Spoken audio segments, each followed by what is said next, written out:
Hello guys, अगर आपको मेरा एक्सप्लेनेशन अगर पसंद आता हो तो प्लीज़ प्लीज़ मेरे चैनल को सब्सक्राइब कीजिए। तो चलिए चैप्टर चालू करते हैं। यंगू के घर में पार्सल आता है। वह देखते हुए बोलता है, उसको मेरा साइज़ कैसे पता चला? और परेशान होकर बोलता है, यह सब मैं ऐसे ही ज़मीन पर नहीं रख सकता, और ये मैं कहाँ रखूँ ये भी मुझे समझ में नहीं आ रहा। फिर दूसरा सीन शुरू होता है। रिपोर्टर प्रेस कॉन्फ्रेंस रहती है, तो रिपोर्टर उससे पूछता है, एक रिपोर्टर डायरेक्टर से पूछता है, ऐसी खबर है कि कास्टिंग के दौरान आपको काफ़ी दिक्कतों का सामना करना पड़ा, क्या आप अंतिम परिणाम से संतुष्ट हैं? तो डायरेक्टर बोलते हैं, क्या मेरी परेशानियों के बारे में सबको पहले से ही पता चल गया है? पर मजाक छोड़िए, यह कितना भी कठिन था फिर भी मुझे लगता है कि इसका नतीजा पूरी मेहनत के लायक था। तो दूसरा आदमी बोलता है दूसरे रिपोर्टर को कि कृपया आप दूसरे को माइक दीजिए जिनको क्वेश्चन पूछना है। आपका पहला जो ड्रामा है वो प्रसिद्ध लेखिका संग ह्यूंग द्वारा लिखित है, तो आपको ये कैसा लग रहा है? तो आपको इससे कोई दबाव जैसा लग रहा है? तो यंगू मन में सोचता है, इनको तो बहुत मज़ा आ रहा है। ये ऐसा क्यों नहीं पूछते हैं कि आपको स्पॉन्सर की बदौलत जैकपॉट लगा है तो आपको कैसा महसूस हो रहा है? और फिर बोलता है, मैं खुद ही एक्सपेक्ट नहीं कर रहा था कि मुझे इतनी अच्छी अपॉर्चुनिटीज़ मिलेगी। वैसे ऐसे झूठ बोलना कि मैं बोलूँ कि प्रेशर फील नहीं हो रहा है तो ये गलत होगा, पर मैंने पूरी मेहनत की इस रोल के लिए। मैं थोड़ा अच्छा करने के लिए घबरा भी रहा था, पर अच्छा हुआ। फिर यंगू को जी मैसेज आता है। फिर दोनों गाड़ी में बाहर जाते हैं और यंगू बोलता है, मुझसे आप क्यों मिलना चाहते थे? जेयुक बोलता है, मैंने मिस्टर चाऊ को बोला था कि तुम्हें अच्छा आउटफिट भेजे, लेकिन तुम फिर भी इधर उधर की बातें कर रहे हो जैसे कि तुम्हारे टेस्ट लायक वो कपड़े नहीं थे। वो चौंकते हुए क्या बोलता है? यंगू बोलता है, मुझे तुम्हारे साथ उसी बारे में बात करनी है। और बोलता है, मुझे नहीं लगता कि मैं इतने महंगे चीज़ें संभाल सकता हूँ, और मैं श्योर भी नहीं हूँ कि वो कपड़े मैं घर में कहाँ रखूँ। तो जेयुक बोलता है, तो अच्छा तुम मुझे नए नए घर के बारे में बोल रहे हो, है ना? यंगू चौंकते हुए बोलता है, मैं उसके बारे में बात नहीं कर रहा हूँ। फिर जेयुक ब्लैक कार्ड देते हुए बोलता है, ओ ये तो मैं देना तुम्हें भूल ही गया था।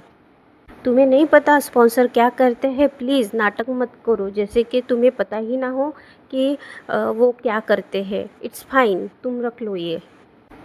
यंगू मन में सोचता है, ये ऐसा पर्सन भी नहीं है कि सोच सकते हैं कि ये सिर्फ मेरे साथ सोना चाहता है। और बोलता है, मैं इस लायक भी नहीं हूँ कि इस ड्रामा और मुझे ऐसा लगता है कि मैं इस ड्रामा के लायक भी नहीं हूँ। फिर जेयुक यंगू के चिक को पकड़ते हुए बोलता है, चलो फिर आज अच्छी डेट करने की कोशिश करते हैं। वेलकम करती है और बोलती है कि चलिए आपको शॉपर रूम दिखाते हैं।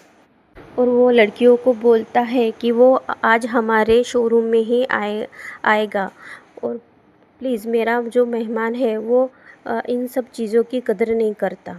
फिर वो शोरूम के पास जाते हैं तो लड़कियां उनको वेलकम करती, वो ट्राई करता है और जेब को दिखाने आता है, तो वहाँ की एक लड़की बोलती है, आपकी बहुत अच्छी फिटिंग है, आपके ऊपर कोई भी कपड़ा बहुत अच्छा लगता है, बहुत कम लोगों के ऊपर ब्राइट कलर के कपड़े अच्छे लगते हैं। तो यंगू थैंक्स बोलता है उस लड़की को। जेयुक यंगू को देखते हुए बोलता है, मुझे ऐसा लग रहा है कि तुम बहुत अच्छे लग रहे हो, तुम क्या सोचते हो? यंगू तुम्हें ये पसंद आया? इधर क्या तुम्हें ये कपड़े पसंद आए हैं? ज़रा इधर आओ। यंगू थोड़ा सोच में पड़ता है। फिर उसके थोड़े बाल ठीक करके देता है और बोलता है कि मुझे ऐसे लग रहा है कि तुम्हारे बाल थोड़े ठीक करके देना चाहिए। और बोलता है कि तुम थक गए हो क्या, थोड़ा ब्रेक ले। तो यंगू मन में सोचता है इसने तो एक्टिंग ही करना चाहिए, ये तो मेरे से भी अच्छा एक्टिंग कर रहा है। और फिर ज़ोर से बोलता है हाँ अच्छा है, मैं भी थोड़ा टायर्ड हो गया हूँ, काफ़ी बहुत सारे कपड़े मैंने ट्राई किए हैं। फिर जेयुक बोलता है ठीक है फिर कॉफ़ी पीने चलते हैं। और यंगू मन में सोचता है शायद वह ऐसे ही होता है जब वह अपने असली पार्टनर के साथ होता है। उसने मुझे अपना पार्टनर बनने का नाटक करने को भी कहा था, लेकिन मैं सच में उसकी इस तरह की हरकत की कल्पना नहीं कर पा रहा हूँ। फिर दोनों वो शोरूम घूमते हैं तो उनको स्नीकर्स दिखते हैं। तो यंगू स्नीकर को देखते हुए बोलता है ओ ये स्नीकर। तो जेयुक बोलता है तुम्हें पसंद हो तो हम वो ले सकते हैं।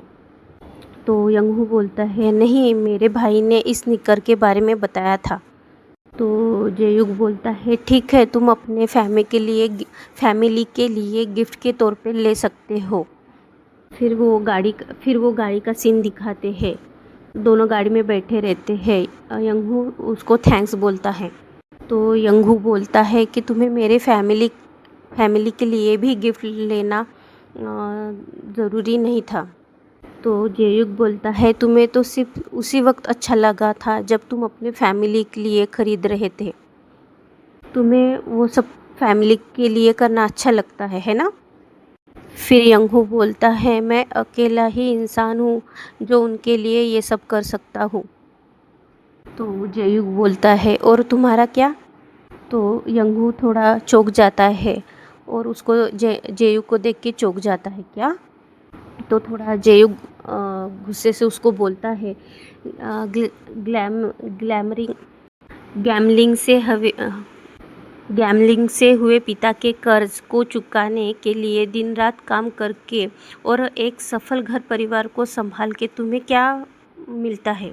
तो यंगू बोलता है यह कुछ यह कुछ हासिल करने के लिए नहीं कर रहा हूँ, मैं बस अपनी फैमिली का ध्यान रख रहा हूँ। ये आपको थोड़ा दयावान लग सकता है पर मेरे पिता बुरे नहीं हैं, बस वह गलत संगत के असर में हैं। और फिर मन में सोचता है मैं इसको ये सब क्यों बता रहा हूँ। और यंगू ज़ोर से बोलता है थोड़ा दुखी होके मैं बस तब तक मदद कर रहा हूँ जब तक वह फिर से अपने पैरों पर खड़ा ना हो सके। और थोड़ा जेयुक उसको देखता है और अच्छा बोलता है। दोनों यंगू के घर के पास पहुँचते हैं। गाड़ी से उतरकर जेयुक बोलता है कि मैं आशा करता हूँ कि नेक्स्ट टाइम तुम ये जो कपड़े हैं वो पहन के आओगे। तो यंगू हाँ मैं पहनूंगा बोलता। और फिर जो ये जेयुक है यंगू को खींच के उसकी किस लेता है। फिर जेयुक जो है वो चला जाता है। फिर यंगू जो है सोचते हुए बोलता है उसे ऐसा कुछ कहने और मुझे झंझोल देने की क्या ज़रूरत थी। फिर यंगू को उसे याद आता है कि उसने गाड़ी में क्या कहा था। यंगू की बातें उसको जेयुक की उसकी वो बात याद आती है कि जितना तुम अपनी फैमिली का ध्यान रखते हो उतना ही अपना भी ध्यान रखा करो। अचानक कोई आके उसको अपनी तरफ खींचता है। वो इंसान बोलता है मैंने अपना विचार जो है बदल दिया है, अभी मेरा इरादा नहीं है तुम्हें घर छोड़ने का। और यहीं पे चैप्टर ख़त्म होता है। बाय।